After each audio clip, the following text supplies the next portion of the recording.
7 things that you needed to know if you want to get a property in Anambra State. Most importantly, land precisely. First is purpose. You need to know the purpose for which you are looking for this land. What you may have in mind if you are looking for a place you're going to build a hotel will be different from what the next person will have in mind if you're looking for a place to build a hostel, filling station, residential apartment, and what have you. Do you understand? So, which purpose do you want the land for? It's important that you must clearly know this. Like the Bible said, that write your vision and make it plain. So he who see it will be able to run with it. For me to be able to help you, for another person to be able to help you, for you to even be able to help yourself, you need to know the purpose for which you are looking for the land. The next is you need to know the size of the pocket. For example, here in Oka, you don't have 20 million and you want to come to this place like this Abuja Estate here to buy a plot of land that you should be talking in excess of 100 million, that kind of a thing. Your pocket is very, very, very, very important.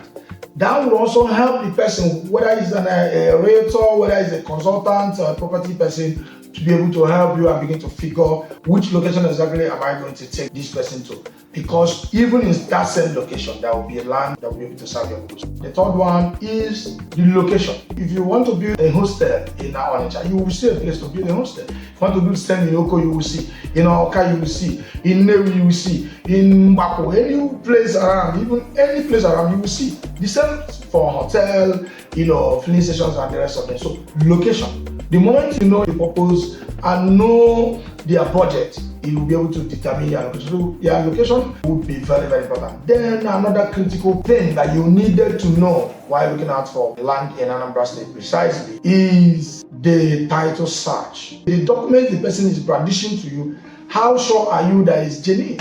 So you have to do a search on that. I call it title/ownership search. The person who is saying, I own this property. How are you sure that that title he is intending to transfer to you actually belongs to him? Because a deed must be able to transfer interest, title, and ownership. The person is also saying this land, it was inherited, or this land, I actually bought it. It's possible the person bought it in error. Do you want to also buy from him in error? Or you don't know that whatever affecting will also be transferred to you. You need the audience of the PG, the president of the community, the chairman of the village, the chairman of the homeowner, because every land, if it is particularly belonging to the village, you call for a meeting, you ask the chairman to call the meeting of the executives and a few stakeholders of the community. You needed to know them. Possibly ask them the names of the chairman of all the homeowners. Get to inquire from them. Come up with your property consultant, your lawyer, your surveyor, and the rest of them, and they will be able to help you at that city. Sometimes go as far as asking them, do you have any idea of how this land became your father's own? It's possible that his grandfather killed the owner and then, collected the land, and your father was also very powerful, so he's being feared in the community. And the actual owners even say, the day they look for this man, we go collect this land from this guy. And their father is late. Then you go to the next one, which is called the status search.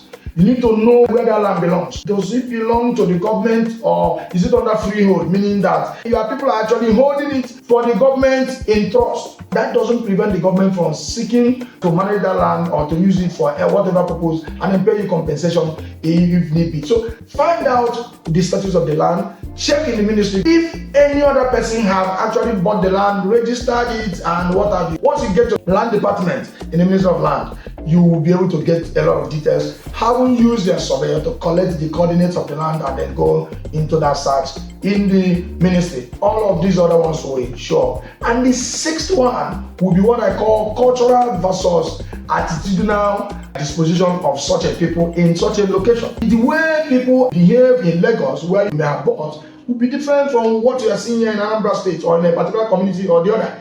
However, there is also some community I will not be mentioning here. They enjoy selling and reselling and the rest of them. They lie all the time. They have even cabals that they connive. Some of them connive with even community leaders just to win people, collect money, and etc. There is a community that if I have need to buy any property from, I will not need 2 days investigation to pay them. You get almost zero record of such nonsense in such place. They don't tolerate it at all. It's like a taboo for them. And then the last one I also have to give you is government policies. The policies of government has to do with land, the processes you need to take, both in registration, every other thing, the charges and the rest of it, you also need to know about them, so that when you are making decision to get a property, you'll be able to say yes, you took the right decision and you also made the right step, so that you don't waste all your energies sourcing through things that will end up being a waste for you. At the end of the day, you feel that you have been deceived. With this, every other thing can fall under them. Do you understand? Thank you so very much. I am Engr Emerie Eze, the MD of our Ultima Real Estate Investment Limited here in Oka.